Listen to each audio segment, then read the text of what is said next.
મધ્યપ્રદેશના સંત ભગવાન દાદાગુરુ હાલ નર્મદા મૈયાની પરિક્રમા કરી રહ્યા છે। ખાસ વાત એ છે કે દાદાગુરુ 17 ઓક્ટોબર 2020થી માત્ર પાણી પીને જ જીવન જીવતા આવ્યા છે। અન્નનો એક દાણો પણ સ્પર્શ કર્યો નથી। આ તેમની ચોથી નર્મદા પરિક્રમા છે।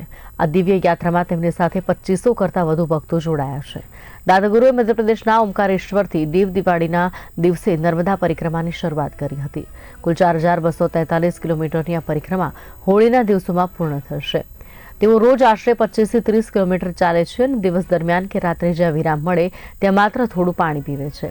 હાલ દાદાગુરુ નર્મદા જિલ્લામાંથી પગપાળા ભરૂચ તરફ આગળ વધી રહ્યા છે। ગુરુજીએ પર્યાવરણ બચાવવા અને રાસાયણિક ખાતરથી જમીનના નાશને રોકવાની પ્રતિજ્ઞા લીધી છે। તેથી તેઓ છેલ્લા 5 વર્ષથી અન્નનો દાણો પણ સ્વીકારતા નથી। દાદાગુરુ કહે છે કે માં નર્મદા આધ્યાત્મિક શક્તિનો સ્ત્રોત છે અને પ્રકૃતિને જીવંત રાખનારી દેવી છે। તેમણે કહ્યું કે ભારત પહેલા પણ હિન્દુ રાષ્ટ્ર હતું અને આજે પણ છે। માત્ર હિન્દુત્વ ભાવને જાગૃત કરવાની જરૂર છે। આધ્યાત્મિક પરિક્રમા ભક્તો માટે પ્રેરણાનો સ્ત્રોત બની રહી છે।